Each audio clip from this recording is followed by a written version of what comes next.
Okay, let's talk about finding your active resistance points. In the ART method, there are 4 active resistance points: feet, navel, ribs, and shoulders. This video will show you how to find and engage your active resistance points so you can get the most out of the ART method. Okay, the ART method stands for active resistance training. Okay, and the reason we use the yoga blocks here is to find and engage, to create what I call active resistance. Okay, so what you're going to do is grab a block. Any kind of foam block will do. And I want you to put your hands on each side of the block and you press together. Now, right now, what we're doing here, this is a isometric contraction.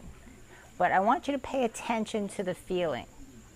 The feeling right now of this isometric contraction, that feeling is the active resistance. Okay, the active resistance is the thing and is the feeling that you're going to work toward as you build your ART method fitness practice. The longer you can find and engage your active resistance points and maintain that feeling, the harder the workouts become, the tighter your muscles get, and the more calories you will burn, because it takes a lot of energy to make that feeling and then to maintain that feeling.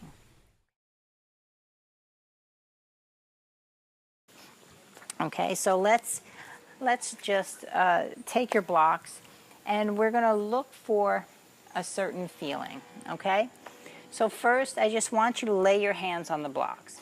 Scoot your hands forward. Okay, now wrap the 4 fingers around the front edge. You may go around the side, and take your thumb and wrap it around the inside edge of the block. Now what I want you to do here is soften your elbows and pull your navel up. Now we're going to talk about active resistance as we push the blocks into the floor. So I want you to actively, get it, actively push the blocks down. Okay, so there is a constant pressure downward. It's not a contraction and a release. It's not push, release, push, release.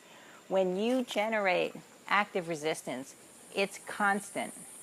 So it's learning to contract enough to generate the feeling, but not to contract too much so that you have to stop.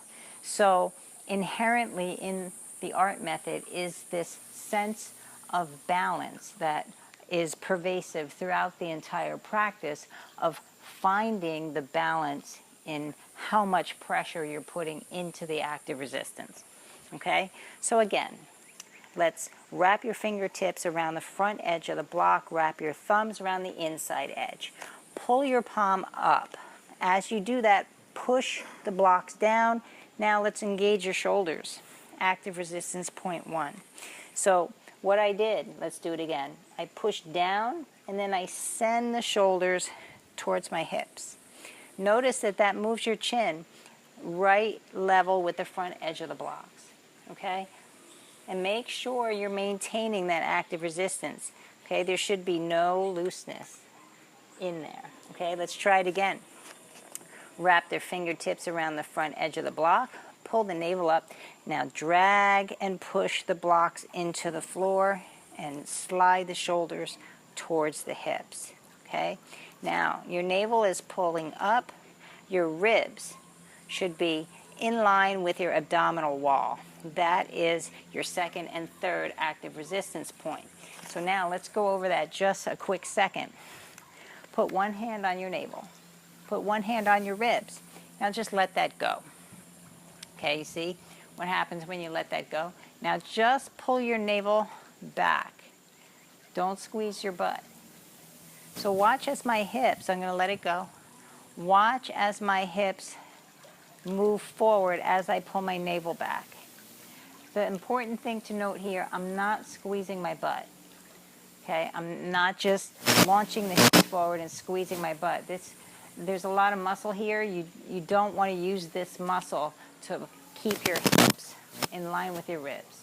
I'll explain why a little later in another video. But hand on the navel, one hand on the rib cage. Now just pull the navel back until you feel the ribs come in line with your abdominal wall. And don't give me that little thing where you go, oh, it's too big, I can't feel it. Yes, you can. Reach in there until you feel it, okay? Everybody can do it. Pull the navel back, line up the ribs with your abdominal wall. Now hold that. Your ribs and your navel is engaged. Your shoulders could be up here and be disengaged, right? So press the shoulders down. Let's take that and bring it horizontal. Push the floor down, send the shoulders down, close the ribs, pull the navel. Now let's get to the feet. Okay, you're going to flex your toes and then straighten your legs. Okay, flex your feet as hard as you can. Now I want you to hold that. 10, 9, 8, 7, 6, 5, 4, 3, 2, 1. Release the knees. Okay, now in 10 seconds, if you're generating enough active resistance, you should start to sweat. If you haven't started to sweat yet, that means you're not pushing down, you're not pushing back, and you're not pulling up. There's a difference in the active resistance training method. So, and this difference is the difference between getting it and getting results, or not feeling anything and wondering why. Okay, so this feeling is integral to the entire practice. So the more you practice it, the better and the easier things will come to you. Okay, so let's try this again. Push down, shoulders down, navel up, ribs closed. Keep your butt relaxed, flex your feet. Okay, I said keep your butt relaxed, but flex your feet. Hold that. 10, 9, 8, 7, 6, 5, 4, 3, 2, 1. Now remember this feeling. Remember this feeling of pushing down. Release it. And that is how you find, engage, and maintain your active resistance.